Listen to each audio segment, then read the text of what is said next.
Hi, my name is Megan Zuckerman, and I am a public policy advocate from Virginia Beach, Virginia.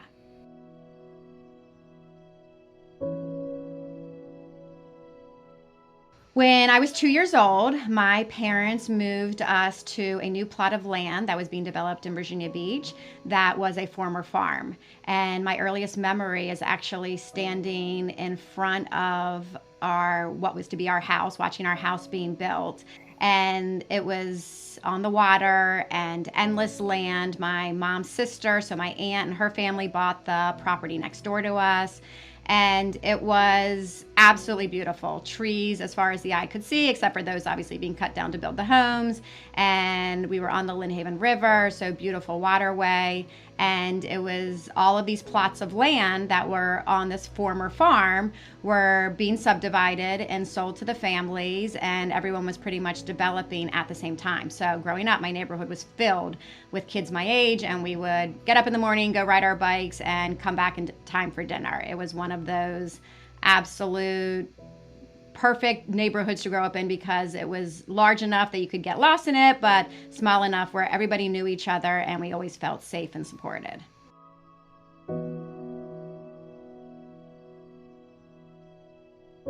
When I was probably around elementary school age, I started noticing that I had pretty much nonstop stomach problems.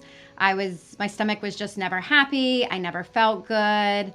And there just wasn't a lot of information and knowledge back then as to what could be going on. So you're always trying different medicines. Around 2 decades, we started noticing the neighbors were getting sick, and people weren't just getting sick, but they were getting sick with cancer and with terminal cancer. I unfortunately lost my aunt who lived in the neighborhood on the opposite side of my street. But if you went house by house, it was obvious that we were in some sort of cluster. Not that the CDC never came to us to study us as if we were in a cluster, as I know has been done in other cities.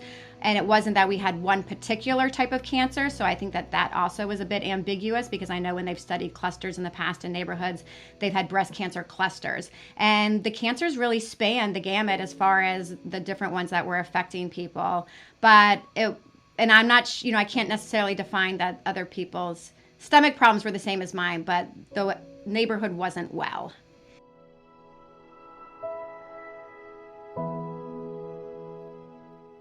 By the time my father was diagnosed, and then shortly thereafter my sister, and at this point my aunt as well, with cancer, I started to truly understand that maybe my health issues weren't an isolated incident. The fact that I never felt good, even though I was perceived to be healthy, because I always looked like I was fine, I was fully functioning, there was no cancer, thank goodness. But I was constantly going in and out of doctor's offices, being medicated for my different stomach problems. And oftentimes the medicines were making me sicker than my actual problems. So that wasn't a solution. And it was a wake-up call, that having all of them sick around me, my nearest and dearest, those who I loved more than anything in the world, that I really needed to take a deeper dive into my own health so that I didn't end up in the same situation that those around me were in.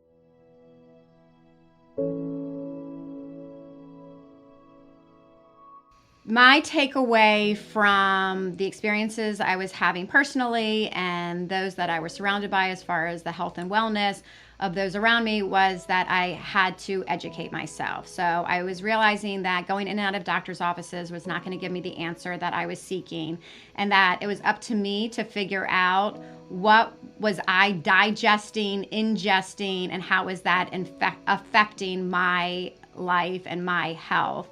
And I think that my light bulb moment was when I first was starting. I had babies at the time, so I have two kids that are 2 years apart, and they were toddlers. And the clean movement pretty much started, where we were learning more and more about what was in our food supply, what's in our water, and how pretty grotesque it is, all the preservatives and the additives and the pesticides and all that's allowable to be in what we're digesting and ingesting every single day of our lives. And I got sickened by it. And did take it a little too far, where if it wasn't on the environmental working group's list of approved items as far as what you should have in your bathroom and what you should have in the kitchen and what you should have you be cleaning your house with, that if it wasn't on their list of best rank, then I would toss it, and I would only buy those things that were ranked that it was going to be safe for my family and I. And then I took it to the point of food, and I really cleared out all of the preservatives and additives from our house. I started becoming a pretty obsessive label reader, that to this day I now have 2 teenagers, that the family joke is that you're going to be in the grocery store with me for hours, because I'm going to pick up every single box and I'm going to read every single label, so it's no fun to be in the grocery store with me. And now I know obviously the products that I like and I trust, and going to the grocery store is a lot more efficient process. But back in the day, I was really learning for the first time how important it was to take control of my own health.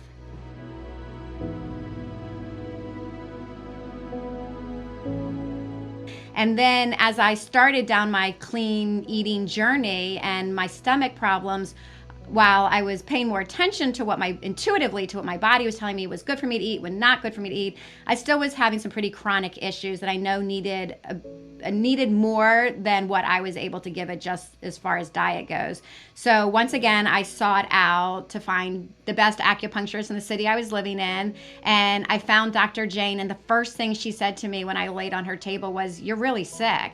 And no one had acknowledged that before. With every doctor I'd ever seen, perceived to be so healthy, and when I would tell them what I would eat, they would always say, "You're eating better than I'm eating as a doctor, and so you're great. Take a probiotic, take a Nexium, and move on out of the office." And that advice obviously wasn't getting me anywhere. And Dr. Jane, she validated within 30 seconds, validated everything that I knew to be the case internally, but no one had ever spoken the words to me. And so with the past year plus that we've been working together, I'm definitely a different person, and I just feel better. And I now know that I have acupuncture and Dr. Jane as a resource that will continue through life.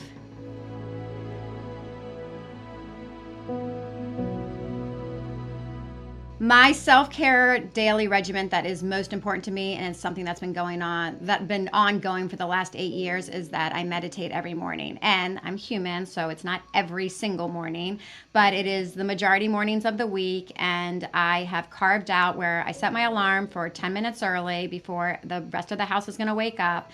And I take those 10 minutes and I have my favorite meditation app, and I sit there in silence, and I have my favorite teachers that are part of the guided meditation, different tracks that you can choose from, and just being there and breathing and listening to their nurturing, calming voices, and knowing that that's going to be how I start my day has been pretty life-changing.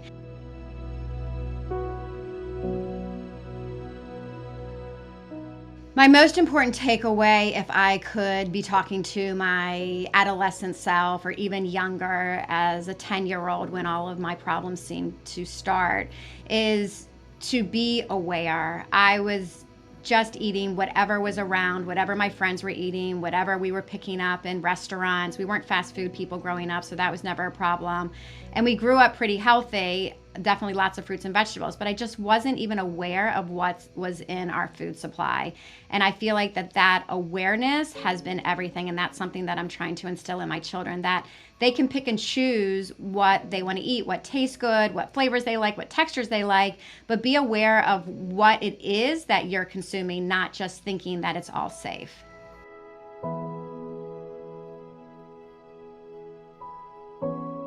Her turn means to me to be your own advocate. You have to be the one who is always fighting in your corner, that you know what is best for you, regardless of everything you read and everything that you hear on TV as to the right way to do things. You have to be your own intuit. You have to listen to yourself.